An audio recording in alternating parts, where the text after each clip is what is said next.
Hello, and welcome to Write Pythonic Code through 5 examples. My name is Michael Kennedy. I'll tell you more about myself later, but let's just get right into it. Let's start with what is Pythonic code? What is this idea of Pythonic anyway? Every programming language has idioms or natural ways of working, and there's also ways in which you could work against the language constructs and so on. An example might be if you're doing C#, using a for loop when you really just want to iterate over items, a for each loop would be much better. Right? So those idioms in Python, and when you follow the idiom to Python, we call that Pythonic code. All right, so I'm really excited to work through these 5 examples and take your questions and answers at the end. But before I do, let me just tell you a little bit about Wintellect. You're probably familiar with Wintellect. They do high-end consulting. Many of my friends I've worked with for a long time work at Wintellect, and these guys, I count them among the best developers that I know. So if you need consulting and you want to get the job done right, check out Wintellect. They've also been doing training for years. They're Microsoft's #1 training vendor for over 14 years and have trained over 50,000 Microsoft developers. How about that? Finally, through their Wintellect Now platform, you can get subscription-based online training. They've also written a bunch of books. Over 30 of them, in fact. You may recognize some of them right here. One of my favorites is Debugging .NET Applications by John Robbins. That was really a great look inside understanding the CLR and things like that. So they got a bunch of great books. Largely, these are focused around .NET, and of course, this is the Python presentation. They're looking to expand into Python, which is where I come in. So I'm here helping them make that transition or add that capability. They also have a bunch of other accolades. Xamarin Premier Consulting Partner, DevOps Competency, Azure Gold Partner, and so on. I'll let you read through this if you want to learn more. Okay, before we get started, just a quick Q&A because people ask, can I get the code from this webcast? Yes, github.com/Wintellect/Wintellect webinars. Can I get the slides? Yes, same place. So the code will be there by the time you finish watching this webinar. So just drop in there and grab the code if you're interested. Will it be recorded? Yes, you can get that at Wintellect.com. And we're also offering 2 live virtual workshops that are running in May. So we'll tell you more about that at the end. So what are we going to cover? We're going to start with a quick Python refresher.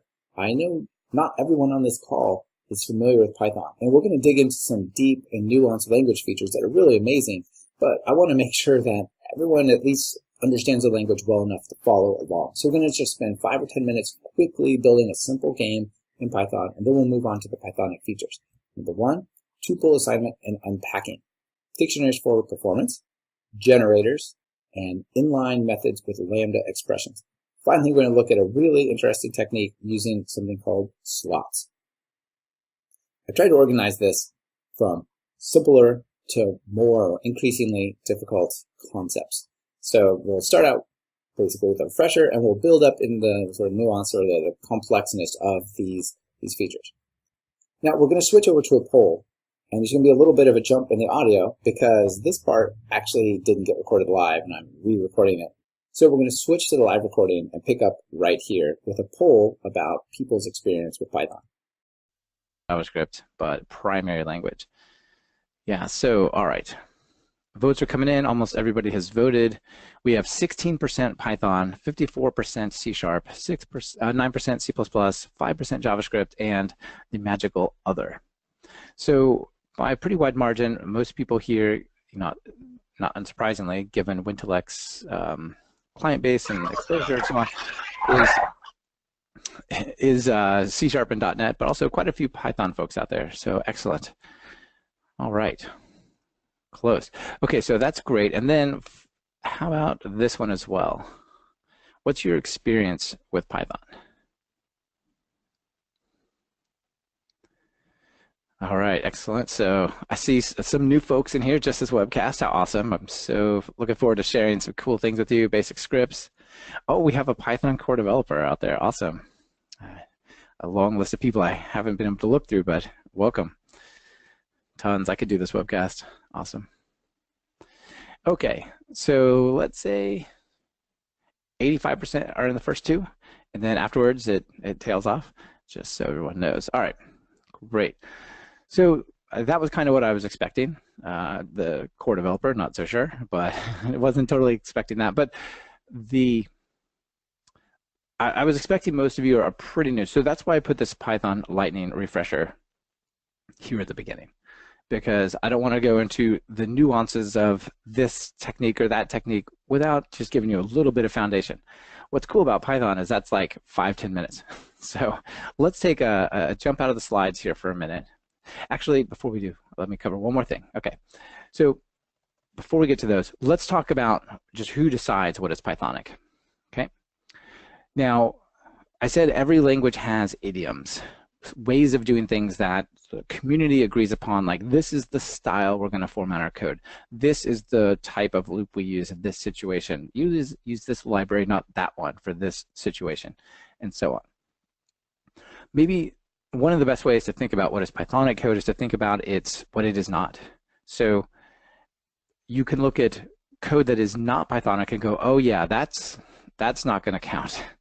For example, Python does not have a numerical for loop. It has a for loop which iterates over a collection, but it doesn't have like for I equals 0, I plus plus, and so on.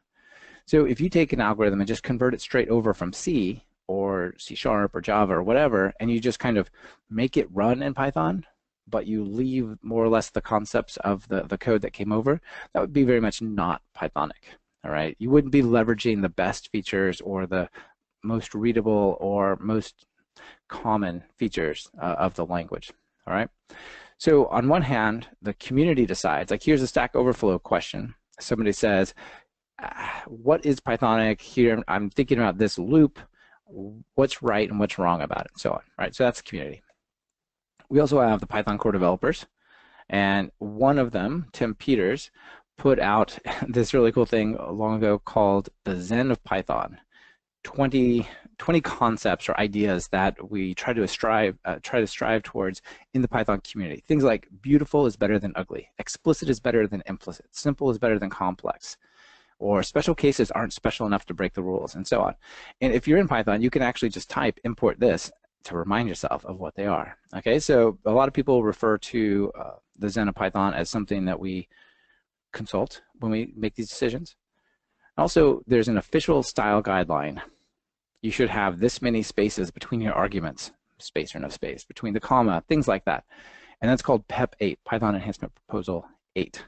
And it lays out a set of guidelines. And they do cover some of these things, but that only scratches the surface, right? That doesn't really get to the algorithm story. That's more like, it's not entirely code formatting, but it's mostly code formatting, okay? So taking them as a whole and a few other conventions, I would say these are the areas where people kind of draw on what is Pythonic. Okay, so the next question is, for those of you who are not already doing Python development, it turns out that Python is a good career bet. So let me just share a couple facts with you before we get into it that might inspire you to dig a little bit deeper into this topic. So one of the things I always look forward to every year is the developer survey results from Stack Overflow. And we just got the results for 2017, and you should absolutely check out their report. Just Google developer survey, Stack Overflow. And they've got all sorts of interesting facts, but two of them I wanted to point out here. One is, this is a graph that they have comparing different technology popularity over time, really language popularity over time from 2013 to 2017. Now, anytime I think about where do I want to put my energy, I try to stay away from things that have downward trends, right? Strong downward trends, like I'm not ever going to study Objective-C ever anymore, right? Maybe I'll study Swift, but not Objective-C. Okay. Similarly, C++, I wouldn't say it's entirely downward, but it's not exploding, right? It's not exploding. And you know, I knew a lot of you guys would be C# folks. Look at C# over here. This is not a super good thing. There's a nice little bump there in the last year, so I suppose that's a positive thing. But this is not a great trend over time. On the other hand, if you look down here, Python is 50% more popular than it was 5 years ago. You know, basically, the only one that's in the same category is Node.js. All right.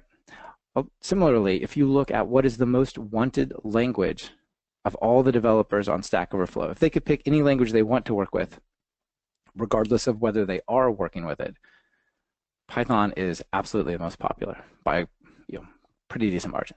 Okay, so this is a good bet, this technology in this area. All right. So who am I anyway? I said I'd introduce myself. There's a picture of me. Hey, I'm Michael. Welcome. I host the Talk Python to Me podcast and co-host the Python Bytes podcast, and I get to interview a lot of people from the Python community and do a number of other things. It's good stuff, and I'm going to share some of that experience with you today. All right, now let's talk about this lightning refresher. So we go over here. I'm going to use PyCharm. There's many editors you can use. Visual Studio Code has a really nice Python plugin these days. Sublime, whatever. I'm going to pick this one. And I've set this up for you. We're going to have a number of little areas we're going to go into to talk about. You can see some of the topics that we're going after there. And let's just start with a little game. So I'm going to create a file here called game. And we don't need this, do we? Okay, so for this little game, what we want to do is we're going to create a little high-low game. So we could start out and we could just say print welcome to high-low, something like that. Now, notice sometimes you'll see little squigglies here in PyCharm. That's because there's a PEP 8 violation, so those don't necessarily mean errors. So let's go ahead and run this. I can right-click and just say run, and hello, welcome to high-low.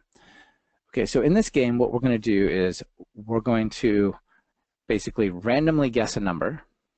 The player, that's going to have to be me, is going to try to guess that number, and the computer will say you're too high or you're too low. All right, you guys have all probably played this game. But it'll let us explore some of the basics, and then, like I said, we'll move on to the more advanced pieces. All right, so we're going to start by generating a random number. Now, in some languages like C++, you hash include a header, you statically link to a library or dynamically link to a library or whatever. In Python, all you have to do is you have to type import and then the name of the module, right? So this is from the standard library, but if it was an external library or package, we would do it in the same way. So we can come down here and we can say the number is random dot rand int. Okay, and maybe we want to get that from 1 to 100, right? That's how the game goes. Then we want to go along and let's just print out the number really quick, just to see that everything's working, right? 19, run it again, 33, run it again, 16, so on. All right, so our little test seems to be working. So let's go back and do something. So the next thing we got to do is we got to get some input from the user. That's pretty straightforward. Call that guess. I'm going to call it guess text for a moment. And we just say input and we give it some message, give the user some message like enter a number between 1 and 100, like so. Right, now this is of course going to be a string. We could print this out. We print out the type of our little guess and the guess itself. So if I run this and I say 7, it's going to say you have a string 7, and that's not going to do. So we need to get our guess as an integer, like so. Okay, now there's a couple of things that we should pause and notice. No typing, right? I'm not saying int the random, I'm not saying string this, I'm not saying int that, right? There are types. You saw me ask what type is that thing? Oh, it's a string, but that's not that's in the runtime, that's not the syntax of the language, right? So we have our little guess here. Now the next thing we want to do is to do a loop while the guess is not equal to the number. So we'll say something like this. Now here's where Python diverges from other languages that were listed in that list, that poll that you guys selected from, pretty significantly, and it's a bit of a shock to the system, but it's really nice after you get used to it. But it takes a few hours. Okay, so what we're going to do is we're going to define a while loop, and in a lot of languages, while loops are involving, or any sort of structure are involving many symbols, right? In Python, it's more about readability, more simplicity. If I'm going to say while, let's say, guess is not equal to the number, what value do those parentheses serve? None. In fact, PyCharm is saying to me, those things are redundant and you don't need them in this language. Go away. So we don't have parentheses because what value do they serve? Similarly, we're probably going to want to indent our code here and do some stuff at this level, right? So Python says, well, let's just let that syntax, that structure define the loop. Okay, so in Python, white space is along with colons is how you define code blocks. So we just indent to be in the loop. So this is in the loop, and then afterwards, this is out. All right. So let's say if it's not, what we're going to do is we're going to ask another guess. First, we'll print. We'll say print. Let's do a quick test. We'll say if guess is greater than the number, we'll print, sorry, too high. Else, if, we don't have else if, we have elif, but it means the same thing. Else if guess is less than the number, print, sorry, too low. And otherwise, we'll have 1. We'll say print, nice work, you won. Something like that. In fact, let's just make this a little bit simpler and let's put this outside, just like so. Okay, great. So I think we have, we might have a working game here. Let me look, I see a question, but I think, yeah, it's just about audio. Okay, hopefully you guys are taking care of that. All right, so let's try to play this game here and see what we get, if I got it right. Oh, hello, enter a number between 1 and 50. We all know binary search is the best way to do this. Oh, except for there may be a small problem. What do you think? You probably all noticed that, and I just didn't. So what we need to do is, of course, run the guess again. Now, having this duplicated, that's not super amazing, is it? I mean, it's not really terrible. But in a real app, code duplication, not amazing. So let's break this into functions really quick here. So let's just make this a function. Remember, we'll just indent there and say def. The way we do functions is we say def and then function name. So we're going to make a main here. And then we want to extract that to a method. And we'll call this get guess, like so.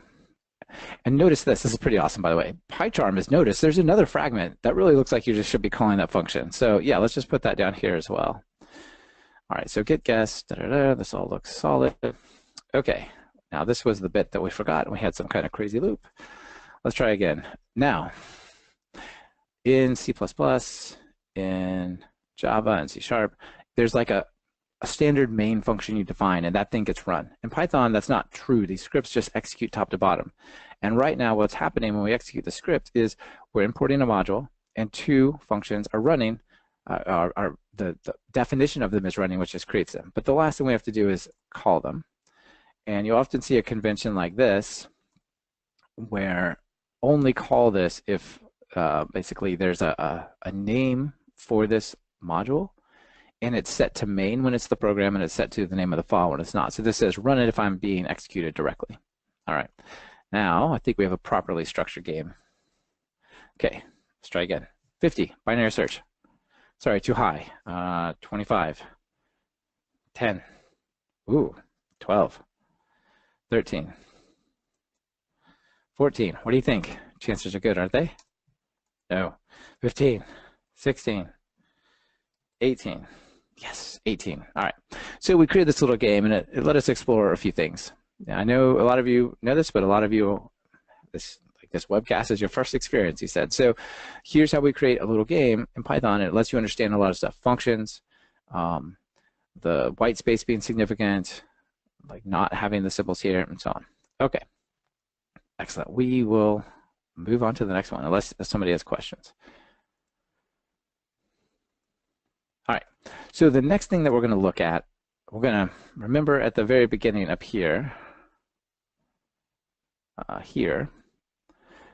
tried to order this in increasing order of difficulty or advancedness or whatever. So we're going to start out with something simple, but something quite cool with tuples and tuple unpacking.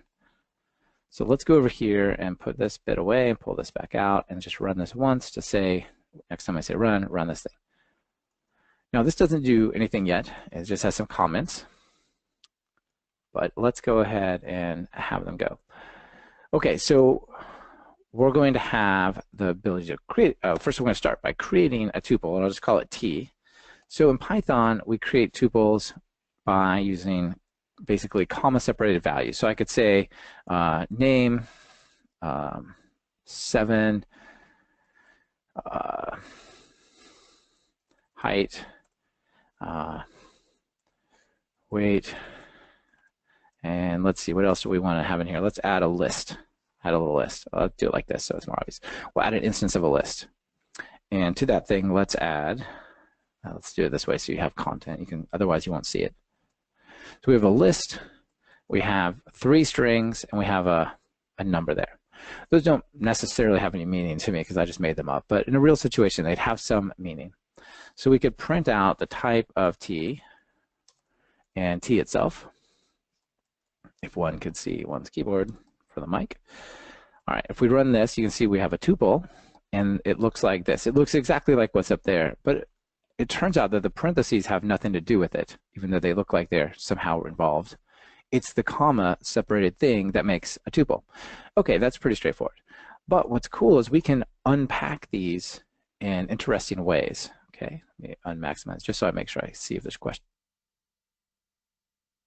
Okay, so we can unpack these in interesting ways. For example, if I would like to assign a value, like I could have n is going to be t of 0, that's kind of crummy. I could have num be t of 1. I could have h be t of 2, right? This is possible. So,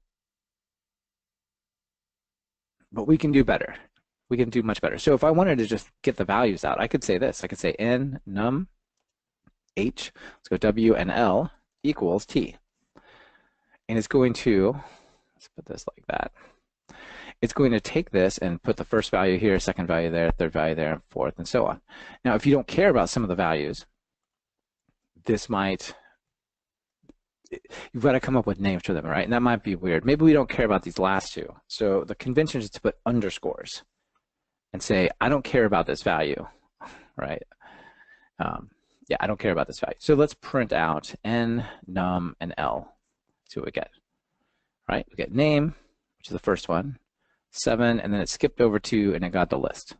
All right, so that's all well and interesting. This is just like Python tuples as a thing, but we can do interesting stuff with them that's really powerful. So, for example, if we have a loop, I told you there's no for I equals 0, I less than 10, I plus plus. There's no numerical loop in Python at all, which is kind of shocking when you first get there, but you get over it really quick because you have things like this. Instead I could say for thing, and let's just go in my list. Actually, yeah, it's fine, in my list. Just print out thing. So this is a 1, 2, 7. It does, 1, 2, 7.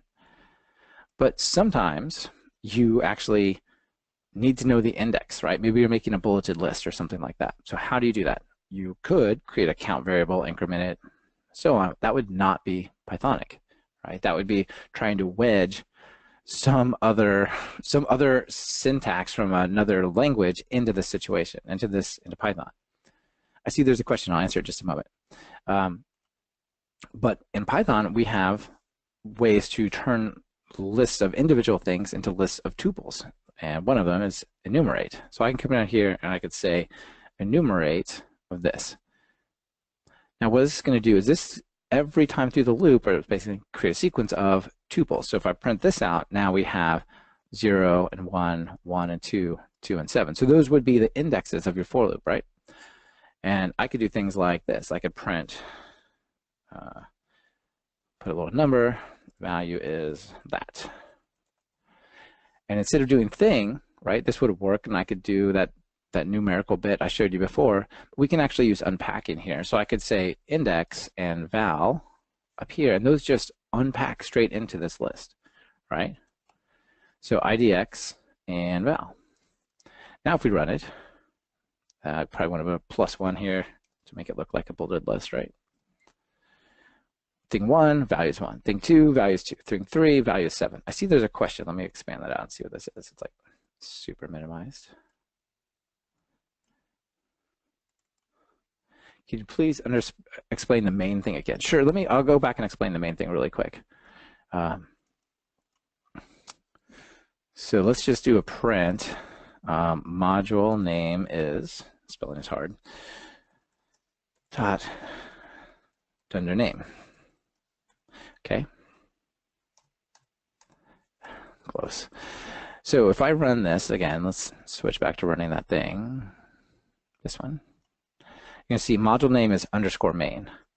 But if on the other hand I have another thing, some other part of the program, and this other thing says import game, and then we'll say something like game dot get guess. Let's just print out the guess. All right, so maybe I want to use this get guess function from that module as a library, not as an application. Yeah. If I run this one, notice now the module name is game. And this says ask for a number, and I say 50, and it's going to print it, and it's done. If I don't, last thing I'm going to say about this, if I don't do this step, if I just say straight up call this, and I run this line right here will effectively execute the game. So I tried to import it to call this function, but now I have to play the game to get the thing imported. Does that make sense? Like basically the way you say treat this as a program is this, is this little step right there. Right? Hopefully that answers the question. Okay, so let's look at one more thing with tuples. So tuples are cool. We unpack them like this. We can also use them for return values. So if I'm going to have a function, let's say get measurement, and I'm just going to randomly create three things. X equals rand dot, I didn't put it here, but I will now, dot rand int. And we do that for y, and we do that for val. All right, so this could be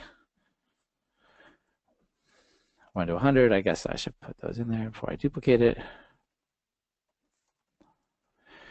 Now, how do I return these values, right? I could return them as a list. That, I guess, would be okay. I could try some sort of out parameter, like they could pass in, you don't have out parameters in this language, but reference parameters, but you could pass in like a reference object and set them. Like I pass in a list, I could add them to the list. But with this, I can do return x comma y comma val super nicely. And when I call it down here, I could say, say u, v, and value is equal to get measurement.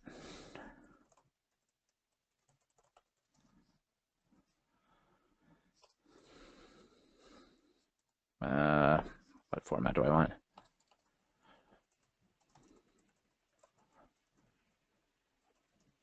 Right, so we can directly unpack the return value of this into multiple values and make it as if our function returns multiple values. Of course it's not, right? It's returning one thing, just like enumerate returns one thing, but we're then unpacking that one thing using tuple unpacking. All right, so not run that one, let's run this one. Now you can see we get this nice sort of clean return syntax. Give me the three values. Okay. So that is all good. Tuples are definitely handy and make use of them. Let's just go look at the concepts real quick. So we define a tuple like this. Remember, the parentheses are actually not what makes it a tuple, it's the commas, interestingly. We can unpack it into individual variables like this, like greeting, number 1, number 2, and the closing. We can print them out, and of course, it grabs the individual values that we saw. And we can use things like enumerate. We can also use them for swapping. So this is not an example I showed you, but I'll show you this in action in a little bit. Normally in languages, it requires a temporary variable and 3 lines of code to swap a value. You know, y equals x, temp equals y. I guess you got to capture the temp first. But anyway, right? You know, you sort of store the value in the temp, you assign the new values, and so on. But here you can just on a single line, x comma y equals y comma x equals x comma y, and you just switch them. Okay, so that's pretty slick, and you'll see that make code a little cleaner in certain places. Okay, so you create a tuple out of the original values, and you unpack them in reverse, and now you've got the assignment. We also saw return values from multiple return values from a function. whatever mechanism you come up with that is not that is probably not okay, other than like returning a type, an object that like groups those values together. But any concept of like a ref parameter is probably not going to work out well. So we can just return a tuple and then unpack it right in as if multiple values came back. That's nice, clean, lovely. All right, so now let's look at a slightly more involved example involving dictionaries. So let's just go over to the code again, which is hiding here.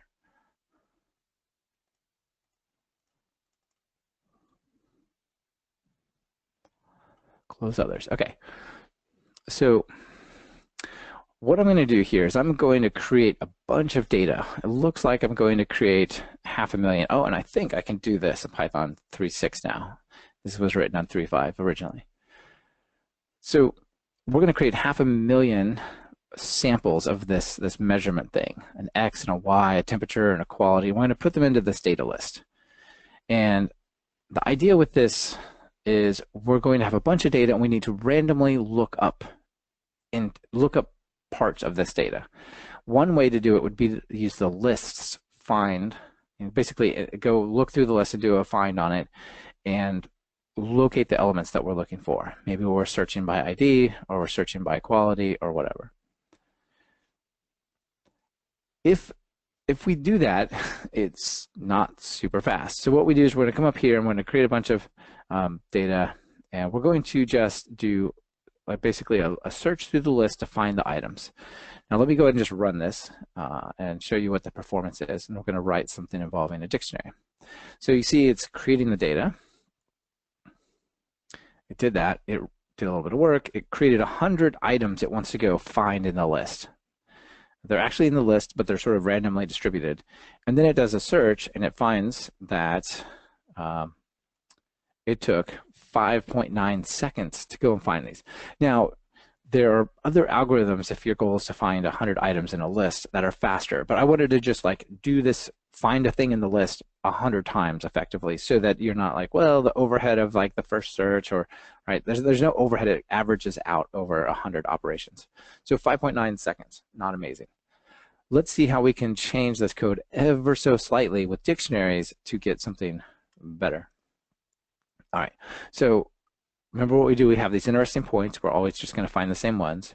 We're just going to loop over somehow, or go through in whatever mechanism we want this list of 500,000 items, and we're going to find the interesting ones. So let's try with the dictionary. So the first thing I want to show you, this is a pretty Pythonic concept in its own right,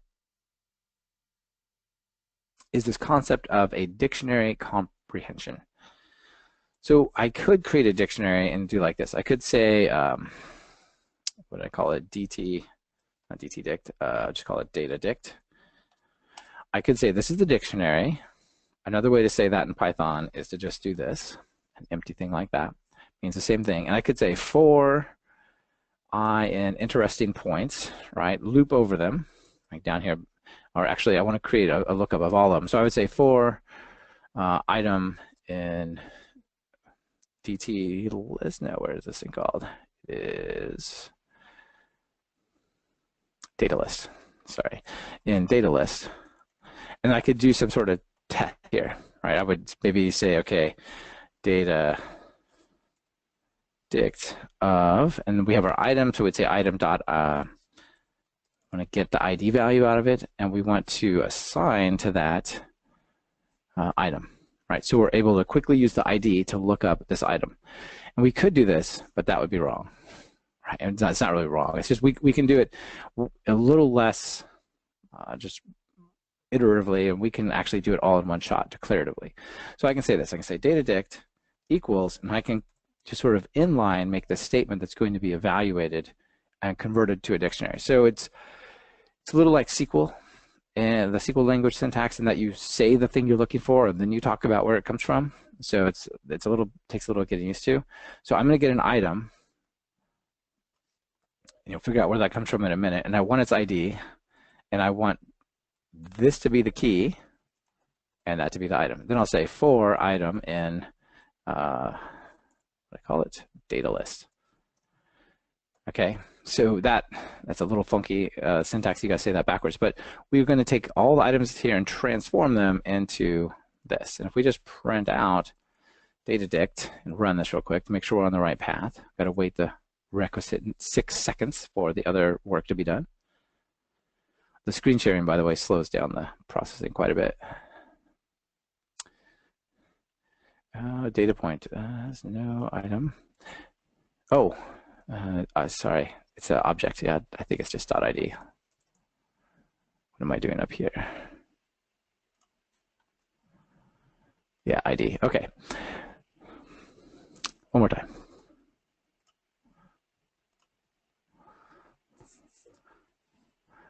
So this is a list of objects which are up here at the top. These a named tuple, not a regular tuple, not a dictionary of them, but a tuple. And how are we doing? All right, so that was fast. That was all good.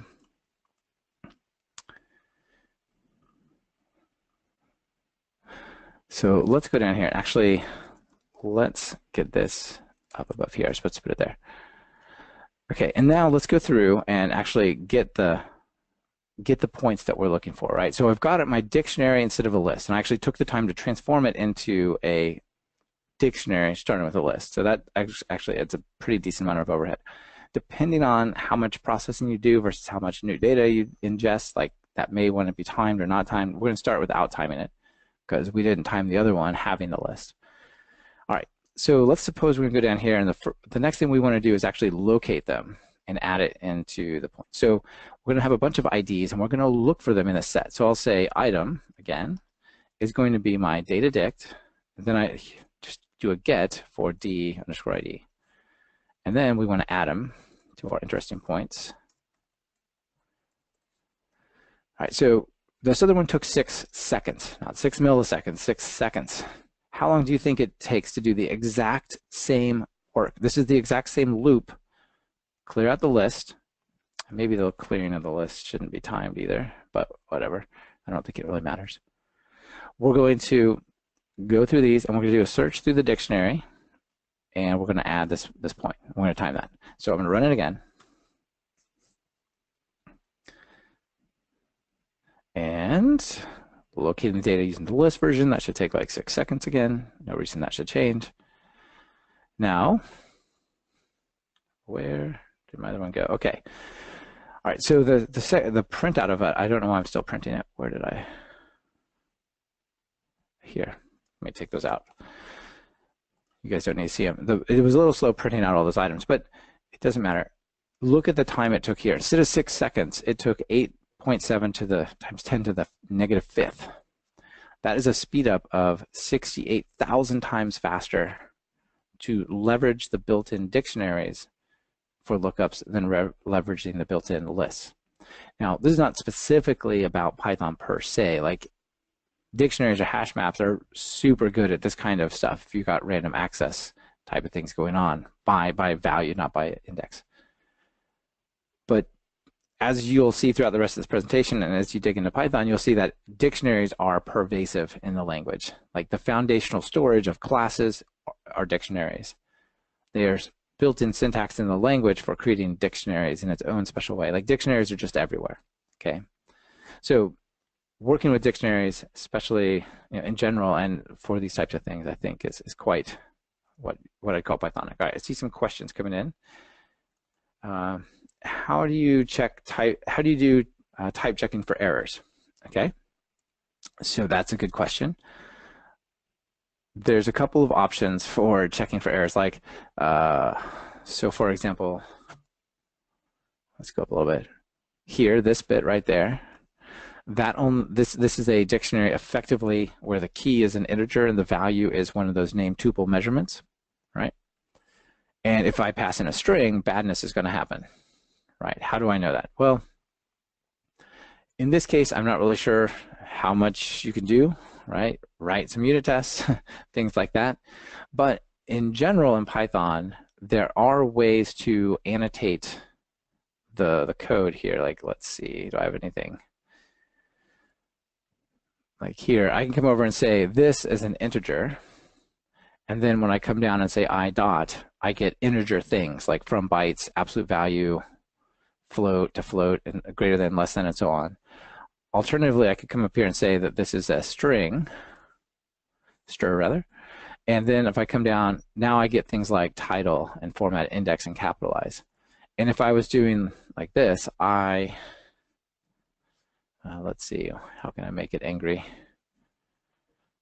If I equal 0, whatever, right? Is it gonna?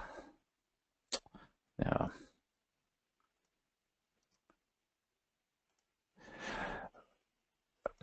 I'm not, for some reason, inspired on how to make an error right now, but if you put these in here, PyCharm and other linting tools will actually tell you you're using this in the wrong way, right? Like if this, one way that I'm pretty sure I can make this happen is if I go over here to this, and where's my find point thing?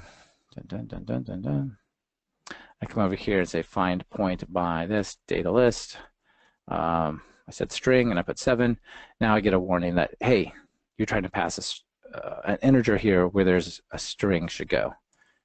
This is not going to run, so I got to put it back. Well, it'll run, but it's not right. Okay, so there's absolutely less type checking in a dynamic language, but Python does have some mechanisms called type hints.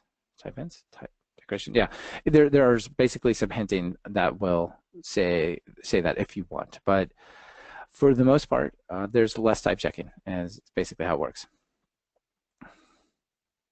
Yeah, and somebody, Steve just threw out, yeah, it's no worse than JavaScript. I would tell you it's better than JavaScript. At least you have a little more rich type system and conversion operators and greater than equal things, and it's like JavaScript somewhat, but it is better than JavaScript in that the underlying type system is richer by quite a bit.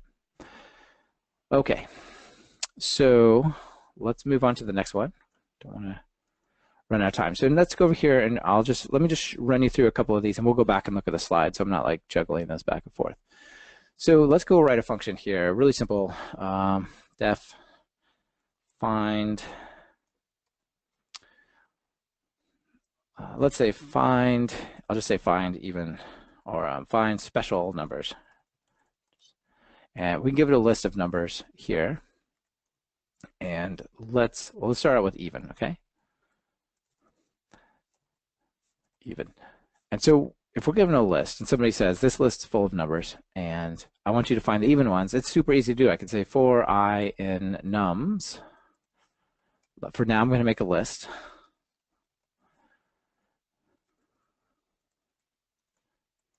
Here, there's probably a better way to do this, or there may be a better way to do this. There's certainly a shorter way. So I say something like if I mod 2 is 0, that makes it even. So we're going to do that in the end. We'll return list. And down here I can say result equals find even numbers of 1, 2, 3.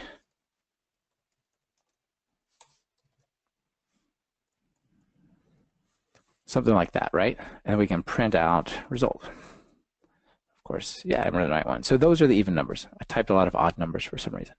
Okay, so 2, 8, 2, and 54. This is pretty cool, but what if I wanted to find all the numbers that are odd? Do I need to write another function? What if I want to find numbers that are prime in some situation? Yeah, there's a lot of things I could do that are variations on this theme that would like make this more general. So instead of doing find these here and putting the test like right here, right? I could, I don't like to, but I will for a minute. Write a function is even, given a number, it returns whether or not it's even, right? And I could come over here and say find numbers or filter numbers, maybe makes more sense. I'll give it a little test. And functions in Python, like they are in C# and some of the other languages you guys are working with, these are first-class citizens. You can pass them around. They have types. You can even put variables and other funkiness on them if you really were so inclined. This should be n. So I could come over here and say find numbers and just pass is even, unbound, not as a function, but not as a called function, but as the thing. And then down here I could just say if the test of that number, test of I, it's like this, then we get exactly the same thing. And that's cool, but I could also write an is odd, is prime, is divisible by 6, or whatever. But still, the only reason this thing exists is so that we could say its name down here. Maybe we just want to actually write that little test, right? Like, what if I could just do this? Just jam that in there. Well, it doesn't seem to like me jamming it in there.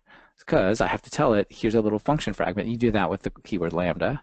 You say n goes to n mod 2, right? So given an input, as many as you want, construct the value that will be returned, right? So if I run this again, same output, but we don't need this anymore, right? Oops, that can go away. And we could easily test for things that are just divisible by 6, which apparently is only 54. All right, so these are really cool. Let's go back to the ones that are divisible by 2 and use that in one more place. So what if, like, notice this is 2, 8, 2, 54. Let me add a few more evens. 88 minus 1 and minus 2 rather, and minus 10. Okay, so what if I want this in sorted value? Well, I could come down here and I could say result.sort. Okay, of course I want to print it again. And that's sorted, that's cool. What if I wanted it sorted by absolute value? So it goes 2, 2, 2, negative 2, 8, negative 10, 54, 88. Well, it doesn't do that. It sorts like this, right? So I need to teach it. And so what we can actually do is we can say, I want to give you a function whose job is to select a key when you have a value, and you're going to sort on the key rather than sort on the value. And we can do that super easy with a lambda function. So given this, I can come down here and call absolute value on v. So we'll sort on the absolute value of the item, not the thing itself. All right, again, look at that last one. Negative 2, 2, 2, 8, negative 10. So these lambda functions are super useful, super cool. All right. Let's see, any questions? No, okay, good. I'm gonna keep going. I want to stay on schedule for you guys. All right, so lambda expressions, lambda functions are very, very cool. So let's come down here and look at this concept of generators. Okay, I need to do this little quick thing so my imports work right for this next part. Okay, so we have some data we want to work with here. Grab some data, a data set I like to work with, which is all the residential real estate transactions for Sacramento, California in the year 2008. Remember, that's like housing crisis type data, so keep that in mind when we see the prices.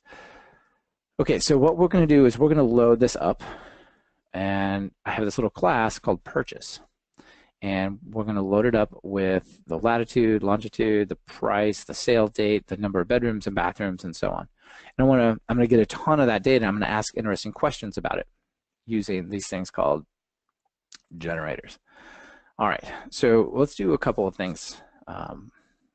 Let's start out with something simpler than loading up that file in the beginning. And let's just create a Fibonacci sequence. We all love Fibonacci, right? And in Python, Fibonacci is super easy to write. So current next. I notice that next is a keyword. So I'm going to say in xt. And that's going to be a 0 and 1. Right, those are our starting values. We'll say for nothing in, let's just, yeah, that's fine. In range 1 to limit. I want to, let's first make a list. Nums equals like this. I want to append, say append, I guess the order, let's do current. But we'll do the computation at the beginning. So the way it works is you start out with 2 values. The next one is going to be the sum of the previous 2. So I'll say this. I'll say current next equals next current plus next. Right? Look at that. Isn't that sweet? If I put an equal sign right here, it won't even look broken. Okay, and then we're just going to return that, append that, and then at the, or append it, we'll say return nums. So let's do a quick print, the first Fibonacci, first 10 Fibonacci numbers. So that'll be fun. There they are, 1, 1, 2, 3, 5, 8, and so on. Look how short this is. It gets better. So this, let's call this blocking or something. So one of the challenges of this is, what if I don't know what the limit is? What if I'm doing research on Fibonacci numbers and I'm looking for the first Fibonacci number where its subsequent number is two times it, and it's also the previous one is also prime or something like that. Some weird combination. I don't know what that number is. I want to just go through them until I find it. So maybe I'll try this with 100. Run through that set, didn't work. Try 1,000, no, that didn't work. 1,000,000, no. Like, how do I know how many to put that in there? And then I've got to wait and restart each time I'm wrong. Like, that's not amazing. So what would be nicer is if I could convert this from a finite set that gets entirely computed to a set that gets each step gets computed on demand. All right. So, for example, like this, let's just say while true. That already seems wrong, doesn't it? But we're going to do it. I don't care. Now, if I write it like this, we're going to run out of memory in no time. But let's not do that. Let's get rid of this list. And instead, I can convert this to a generator. And I can say, instead of me managing this sequence, Python, you manage it. And the way we do that is we just call out individual elements of that sequence. I say, here's an item, here's an item, here's an item. And the way you do that is you say yield. So I'll say yield current. All right, let's get rid of that blocking. Now, this doesn't go here. This is going to be bad, but I could do something like this. I could say for n in Fibonacci, if n, let's just do something simple so I know it works. If it's over 100, we'll break. I'll just print out n, and I'll do the n line equals just a little comma so it's all in one line. And we don't really need a semicolon, do we? It wouldn't work. It wouldn't hurt it, but it's not going to help it. So we're going to call this one, and check this out. Let me just run it and show you that it works. There we have our visually a list of these things. But let me put a breakpoint. All right, so here we are. I'm going to step into the code.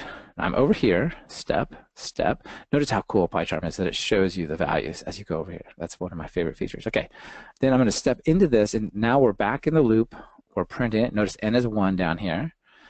Now watch where we go when I step into this line right here. I'm not going to go to line 18, and the values of current will not be 0.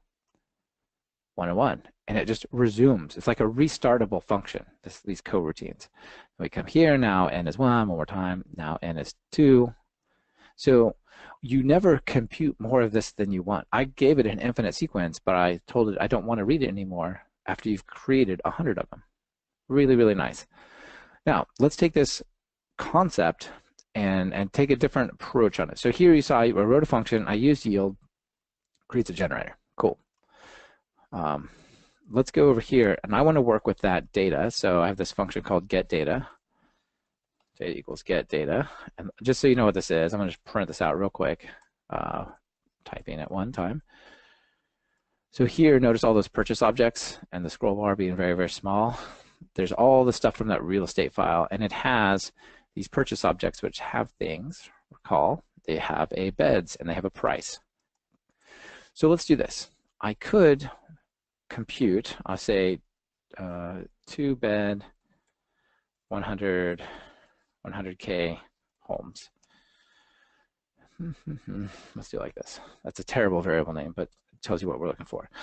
I could create a list, loop over all these items, do a test for each thing I got back in data, say, well, do you have 2 beds? Are you over $100,000 in price? Then add it to this list, right? There's a shorter way called a list comprehension that I can say for home in data, if 2 things, home dot beds equals 2 and home dot price is greater than 100,000. Thank you, Python 3.6. All right, then we could just print 2K bedroom homes. And in fact, let's project this to be, what do we want to show? Let's just print out those 2 values. So I could do, let's just make a tuple of price home.beds, something like that. And in this one case, the parentheses matter when you're inside this syntax. Okay, now if I run this, actually we're going to need a new line there. So look, we got all the houses back. And if you scroll through this list, you will not find a single one less than 100,000, and every one of them will have 2 beds. We could do a test where we could say the beds are greater than or equal to 2. And then we would have some 2s, and we would have some 3s. Okay, so this thing that I wrote right here, this is like the blocking style thing. It creates a list, it fills it up. When it's all done, it gives it to you. And that would be fine here. You saw it's working because this is like thousands of entries, not millions or billions of entries. Let me make the craziest, smallest change here. Change that square bracket to a parenthesis. This is a different syntax than Python means a generator. So if I print this out, it's going to be uninspiring to you. We have a generator object here. But it's just like that second version of Fibonacci where you step into it and you only compute, like if this for some reason were computationally expensive or processing it all put too much in memory, we can actually loop over them. And I could just say for a home, let's say PB for price and beds in 2-bedroom homes, print P comma B, right? Just make that go away. Let's not do them all. Say, let's do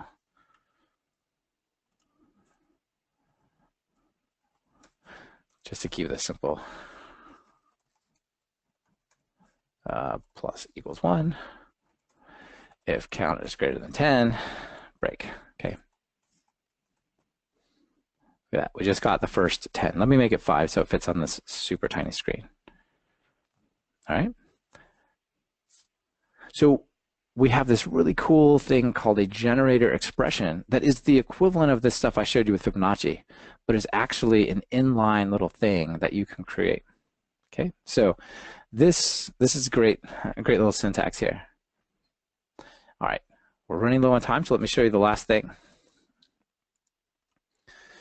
Now, in order to understand what I'm about to show you, let me just show you something about classes. So if I create a Python class, like you saw one before, it's super similar to probably what you're used to, house. And in this house, I'm going to have some variables. Now, you don't say like int beds or create some sort of property syntax or something like that. The way you define the fields of it is you dynamically set them in the constructor or initializer. So let's say we're going to have one that has like beds, price, whatever, date. I'll just default that to none for a moment. So we come down here and say self.beds equals beds. And this syntax is probably different than what you may be used to, but this actually like puts that beds field on that class as a type. Okay. And PyCharm knows all about this, so I can add that. And I can hit Alt-Enter and say add that, and it'll do this. So if I come down here and I create an instance, and I say it has 3 beds, and its price is 102,000, and I'm not going to pass the date, I could print out house dot, and notice we have price, beds, and dates. Like this is known by the tooling. Just print out the price. 102,000, yeah? Where this gets stored, and this is what's relevant for what we're about to do, it won't take very long, but you got to kind of grok this. The storage mechanism for where this goes in these classes, because I could come along and say house dot other equals new, woohoo, and I could run this, it works fine. In fact, I could print house dot other, and there it is, it says new. We can dynamically add to these types, right? It's a dynamic language, not a static language. In order to make that functionality happen, there's really a dictionary that backs all these types. So I could print out house, don't mess with this, but there's a dunder dict. And if you look at that, you might be able to correlate that back to the fields, name, price, etc. If I create a second instance of a house, house 2, whatever, something different. And I print out house2.dict. It also prints out, but how do these relate, right? How do these little dictionaries relate? Well, I can show you. I can say print out the ID, which is like the pointer address of house dot dictionary, and do that for this one. Notice they're different pointers. If I make 1,000,000 houses, I get 1,000,000 dictionaries, which in some sense is not a huge deal, but I get the word beds repeated 1,000,000 times. I get the word date repeated 1,000,000 times. Every field gets named, not just it's there, but it gets named every time. Normally, this flexibility is worth it, but sometimes it's not. Let me show you a quick example from the slides. Let me just skip ahead a little bit here because there's a cool picture. So there's this company called oyster.com. They're like a hotel booking review site. They have a bunch of objects they put into a cache, like Redis or something. And they found out that that was having a serious memory problem. Okay, so this on the left is what their server usage looked like. And then they applied this technique that I'm about to tell you about, and they saved 9 gigabytes of RAM. In fact, more so than they can with almost any other data structure, using just one keyword. That's not super well known. So in some sense, we're going to subvert the type system the way it's supposed to work in Python and give up some of the flexibility. But in this one case where we have millions or billions of objects of the same type, and we know we're not going to dynamically mess with it, right? If you can save 9 gigs of RAM with a super simple technique, that might be worth it, right? Even if it's not officially blessed. So I put this little thing in the bottom. Special cases aren't special enough to break the rules. So in some sense, Python says, bad, this is not Pythonic. But practicality beats purity, and this is a lot of practicality in my book. So let's really quickly look at that, and then I'll do a quick wrap up and take questions. All right, so let's look at this thing now that you're ready to get it. So I have 4 different types. Straight tuples, no names, no nothing, just the tuples we already talked about. I have this named tuple, which is nicer to work with, but the underlying storage is effectively more or less the same as a regular tuple. But you can do dot notation like thing.a, thing.b, and you get autocompletion and so on. I have a regular class, the one we just talked about. And then I have the one that I'm subverting with this slot concept. So I can go to Python and say, you know what, that dictionary thing? Not right now, please. What I want you to do is on the type, not on the instance, make 4 placeholders for the variables A, B, C, and D. And there will be no other shape to this class ever, right? In fact, trying to set a value to like C, even down here, if I say like self.e, it'll crash and go, there's no slot for E, you're done, right? There's nowhere to put it. There's no dictionary. So what I want to do is I want to load up a bunch of these, just load up a ton of them, and then ask how much memory is being used. Right? How long did it take to allocate and work with some of these? And then how long did it take, how much memory did it take? So let's just do the straight tuples, right? So this is kind of hard to see, but that's a tuple of 1 plus n, 2 plus n, 3 plus n, 4 plus n, like a 4-element numerical tuple. We'll run that one once I set this to run. And notice down here, it's using, let's put this down here. It took half a second, and it took 212 megs of memory. So I'm going to put this down the bottom because I actually want you to be able to record these and compare them. It's hard to remember. All right, so there's the number of seconds, that much memory. Okay, so fast and memory is pretty good. Well, you don't know if that's good, but I'm telling you, that's pretty good compared to what else we get. Okay, because we do have a lot of these suckers. All right, now let's try the name tuple. See if there's any difference with the name tuple. Half a second, 212. Run it again. Now we have 1.6 seconds. That sounds like it's a lot slower, but it's probably not unless you're doing huge amounts of stuff. And 218 megs. Okay, interesting, worth knowing.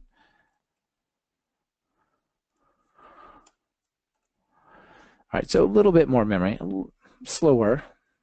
I'd say 3 times slower, but we're doing it so many times, you actually get a lot of productivity, like developer productivity out of this. So let's try it with a class.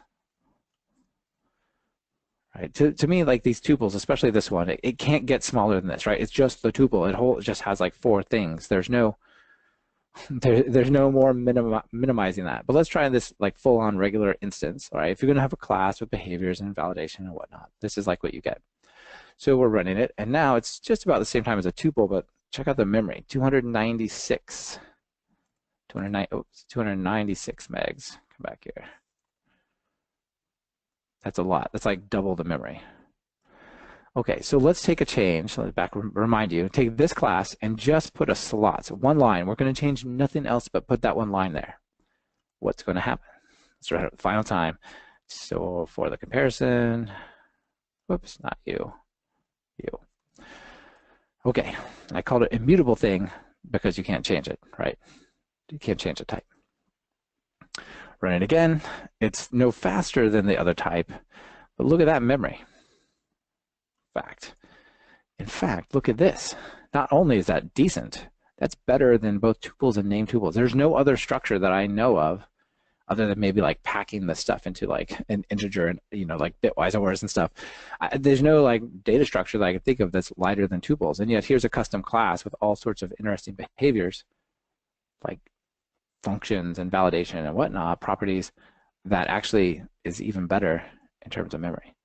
So here's the whole blog post right here. I definitely recommend you guys check it out. Okay, so this is something that you should think of like salt and pepper. Not so much like sugar, maybe, I don't know. But it's something you sprinkle lightly on stuff where it makes sense, right? Don't just go, oh, this must be how I want to do all my classes. That's awesome. No, you'll break a lot of stuff. It's not the way to do things. It's not Pythonic. But if you can make a picture like the one on the left half of this one, go to the right half of this one, by doing that, it's probably worth that bit of salt. Okay. So let's go, and I'll show you just a few more things. All right, so all you got to do to use this feature is to put a dunder slots thing on the type, and actually just call out the fields that you're going to create explicitly, right?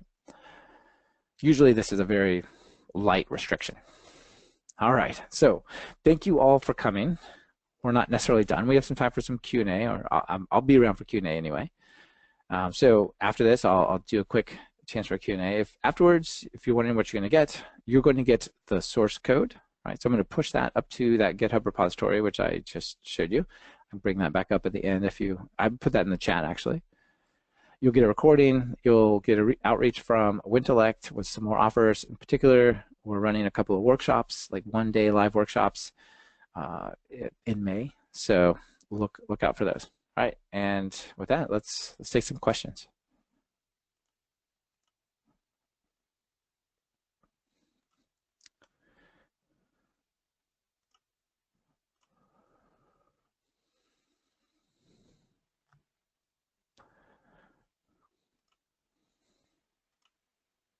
Yeah, so there's a Q&A, what's it called? Questions in the little GoToWebinar tab, so feel free to type them in there. Yeah, Thomas just said, thanks, excellent. You're welcome, Thomas, thanks for coming. And while you guys are thinking of your questions, let me do this. Not update, commit changes. All right, so all the stuff that you saw us do here, these are all going up. Code from webcast.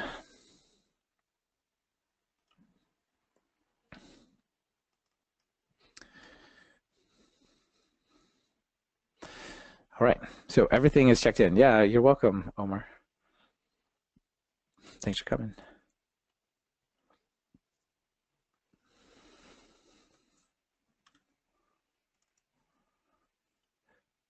Kalpesh, thank you very much. I really appreciate the comments on the podcast and stuff. Yeah, and if you guys are interested in these things, you want to hear the backstory and dig in more, like I have the podcast at talkpython.fm and pythonbytes.fm, and talk to a lot of people doing very interesting things with Python.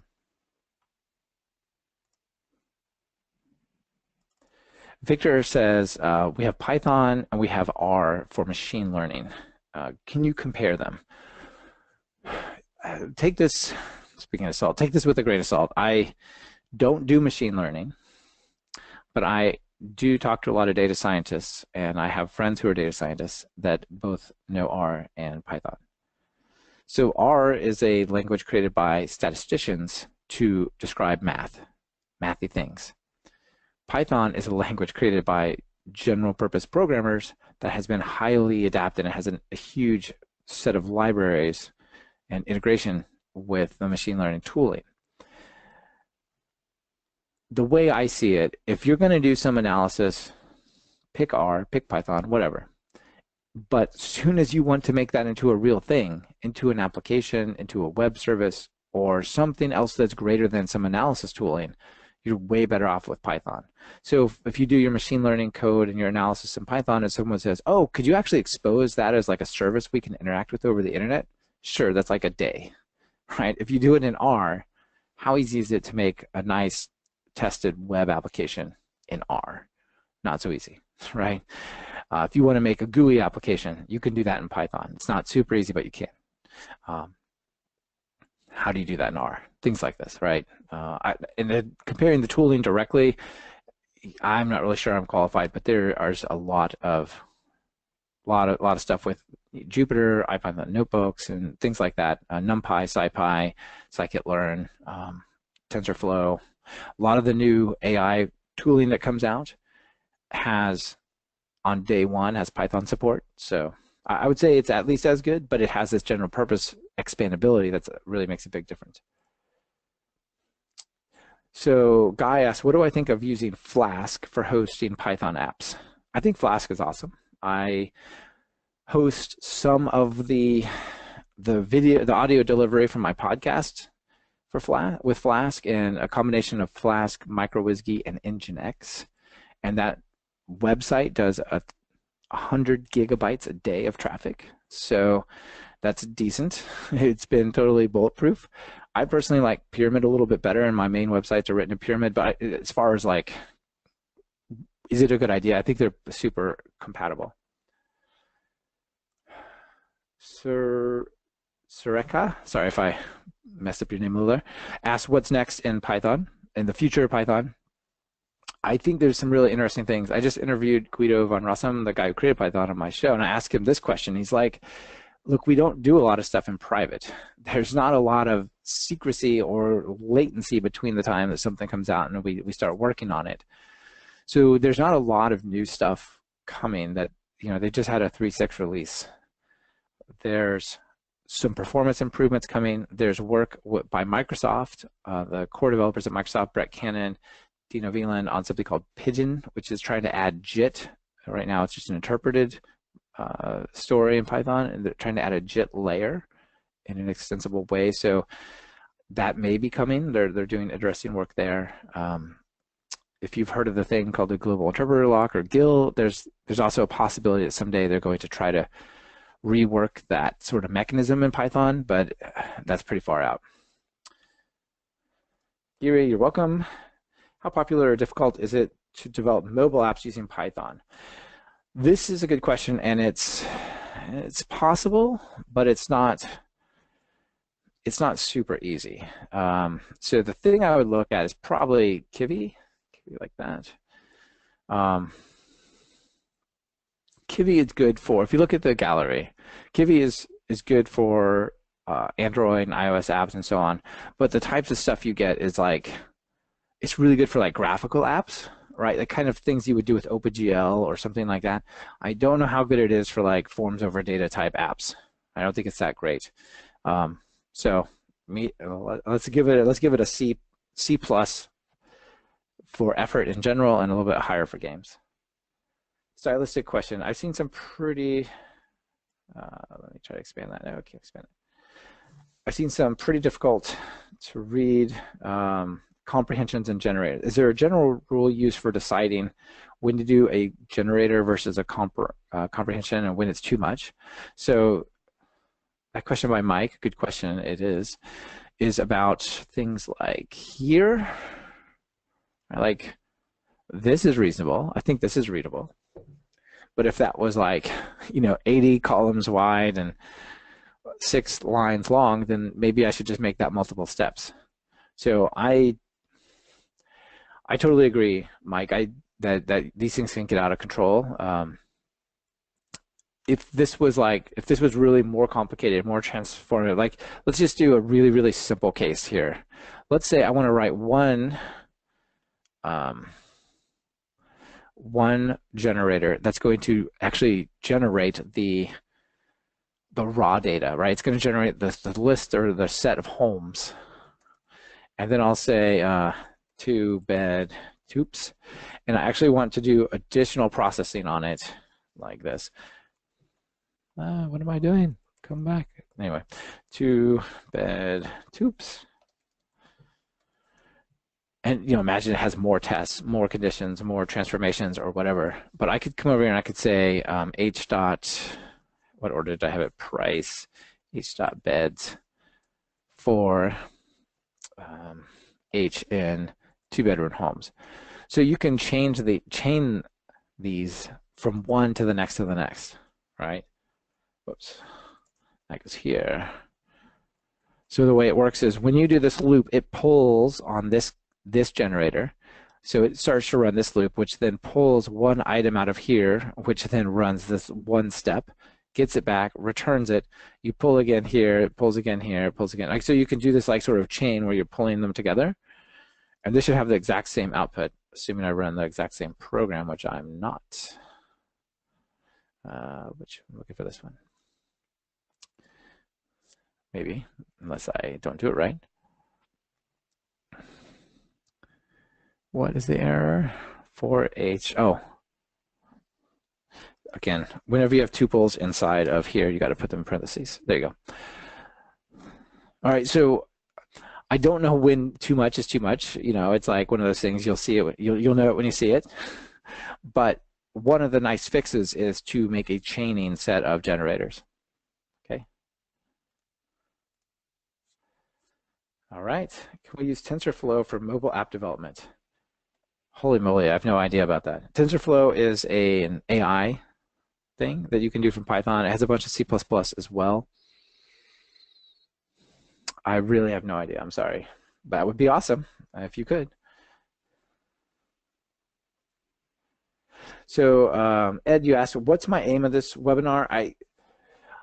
The primary aim was to show you some of the special language features that you use in certain situations, these Pythonic features like this generator expression, that if you come to the language from other ways, right? If you come from, like, say, Java, you just write this as like a loop and do an append or something like that, or maybe something way worse for a generator, and show you, like, here's some really cool language features that if you come to Python and you get into the situation, here's how you use it.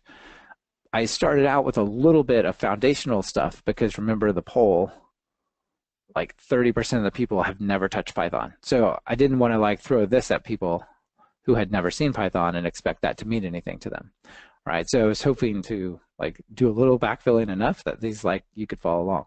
Anyway, that's the goal. You guys have to be the judge if I made it. Regarding the R question, look up RStudio Shiny as a way to build a web UI. Hey, Mark Neiman Ross, how are you doing? RStudio.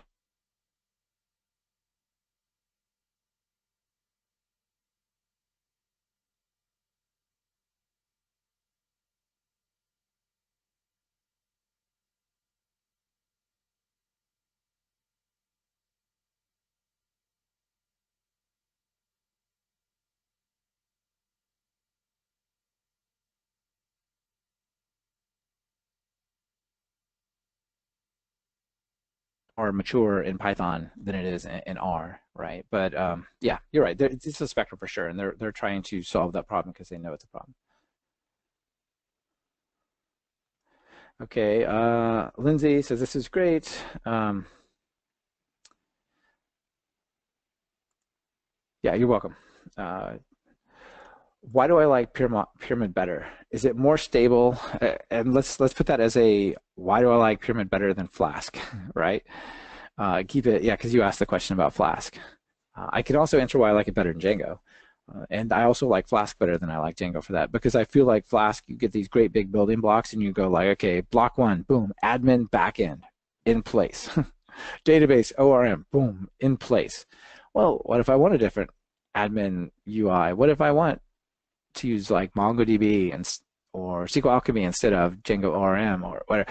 The ability to pick and choose like the best of breed little bits, I think is better in Pyramid and Flask. So That solves the, that's my feeling on Django. I know not everybody feels that way, and that's fine. I like Pyramid better because there's a couple of reasons. When I first started working with Pyramid, this was 3 years ago, something like that. The Flask page said something to the effect of, this code runs on Python 2, and it may, for your situation, it may work on Python 3, but we make no promises. The Pyramid folks say, our project is Python 3 first. We're building for the future, and we have insane testing and make sure that this is, we never regress any bugs, and we're trying to always move forward.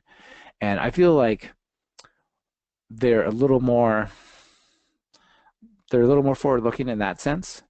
They're faster than Flask on Python 3, although Flask is faster on Python 2. Surprise, where do you put your energy? Where do you get the performance? Things like that. But I feel like Flask is a nice, I feel like Pyramid is a nice middle ground between having a little more features in Flask, but not forcing you into not letting you pick your favorite database access tool or whatever. But that said, I mean, these are like nuanced differences where they're both really nice frameworks. What path do I recommend for someone who understands C# to come and learn the basics of Python? Learn the language, and then you have to decide what you're trying to do. Are you trying to be a data scientist? Are you trying to be a web developer? Are you trying to do like DevOps? The fork you take after the language strongly depends on that path, Kalpesh. If you want to be a web developer, learn SQL Alchemy, learn Flask or Django or Pyramid, obviously CSS and whatnot, but learn how to deploy the stuff onto servers and so on. But on the other hand, if you're going to do data science, you're going to want to learn NumPy, you're going to want to learn pandas, and those kinds of things. But the sort of common trunk there would be the trees. You're welcome, Guy. Could I briefly talk about interoperability with other programming languages, with Python interoperating with other languages? The primary mechanism for Python to do interop is through the C layer. So if you actually look at the way Python works, it's really interesting to think about like performance and things like that, because in Python, you got to kind of understand the way it works to think about that. So if I go over here, here's a list, okay? So some parts of the way Python runs, it's not JIT compiled, it's interpreted. So maybe it sees this step. It says for everything in the reader, okay, what we're going to do is I'm going to look at this object, I'm going to push something onto this like virtual heap, and then I'm going to come down here and I'm going to call this static function, and so I'm going to do a function lookup, and I'm going to push the value onto the stack, and then I'm going to execute it, and I'll grab the, pop the value off the return. Right? There's a single switch statement in the interpreter that runs, and unlike things like IL where it looks like that, then it compiles machine instructions, it runs like that. And that part is not super fast, but whenever there's something slow, or often when there's something slow, you'll see that that thing is actually written in C. So for example, this purchase.append, this is a thing that is implemented in C, right? So if I, for example, come here and type Command B to go to definition, oh, look, there it is. It's that code. If I go back here and I do that on append, it's like, yeah, we'll kind of tell you what this is going to look like, and here's a thing that gives you some structure. But this is not the implementation. The implementation is purely in C, right? So you'll see that a lot of that happens. Like if I work with the SQL Alchemy ORM, the part that does the serialization, that's 100% in C, because that's a super hot spot in the usage of SQL Alchemy, right? So C, Python interoperability, it's really good. A lot of the other interoperability goes through that, right? So if you can get something else that is like interoperable with C, like you can interop with Rust, right? Because Rust is interoperable with C, Python's interoperable with C, so you're golden. There's also alternate runtime. So when I run this code, you see it's running this virtual environment Python 3 thing that I made. It's running what's called CPython. But there are other Pythons. There's Python called PyPy, Pypy, which is a Python JIT version implemented in PyPy, hence the double name. There's Jython, there's IronPython. So Jython is, if you want to do Java interoperability, Jython lets you write this code but execute it on top of the JVM and have full access to the types and stuff in Java, and vice versa. You could expose your Python to your Java objects and your Java objects to Python. Similarly for IronPython and .NET, like you could create a WPF app in or ASP.NET web app in Python if you wanted to. There's something called Grumpy from Google and YouTube they just released. So that one is basically Python on Go. So if you interrupt with Go, there's that. So there's some of these, the summary, I guess, is there some of them, there are these runtimes that are specially made for, like, my Python code runs on this, and then it has deep interoperability. Like the Grumpy one has deep interoperability with Go. So there's some of that, and then other part of the story is C interoperability. So how is PyCharm support for frameworks like Flask? It's fantastic. Like it's stunningly good. So this has WebStorm built in, which means it has like awesome CSS, HTML support. It has TypeScript. It has Gulp, all those kinds of things. So all the web pieces you work with, they're all like really well handled. And then of course, you know, oops, not a new thing, new project. You've got Flask, Django, well, don't click it, Flask, Django, Google App Engine, Pyramid, Web to Py, Angular, etc., React, etc., okay? So they've got good support for all those things.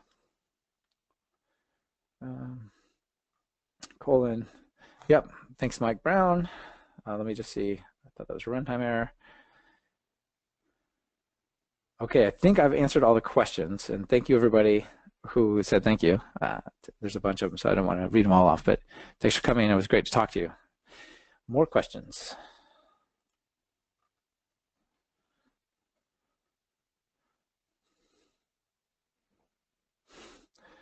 Bob, you're right. I'm glad you're motivated to learn. It's definitely an onion, and it's a pretty thick thing. You keep peeling the layers, and it's still there, right? Yeah, you're welcome. All right, I guess it looks like those are all the questions. We'll go ahead and wrap it up. And I just want to say thank you again for coming. And all the code will be over here, not on Shiny, not on Kivy, but on Wintellect/Wintellect webinars. It's not there yet because I have to go do a pull request. I just forked it and did the commit. I'll push that over. John Robbins or whoever else can do a merge, and then you guys will have access. So give it a few moments until you see this not updated 3 days ago by John, but updated some other time by me. All right, thanks again, and I will catch you all later.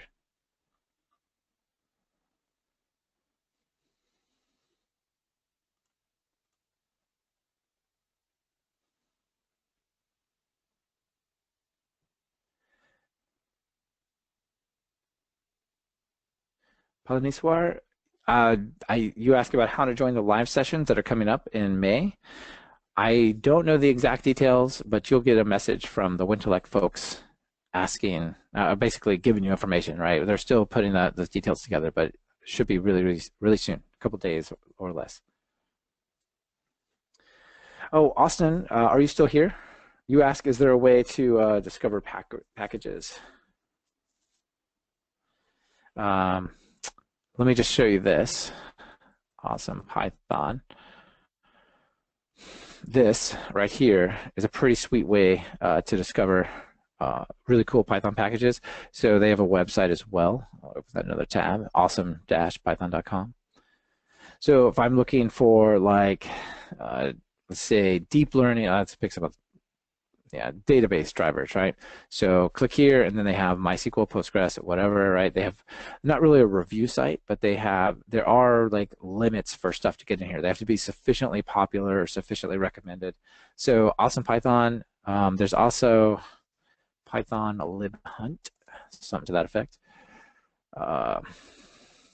Also called Awesome Python. I believe this is driven by the data from the other one, but it has like more info. So if I go, that's a story.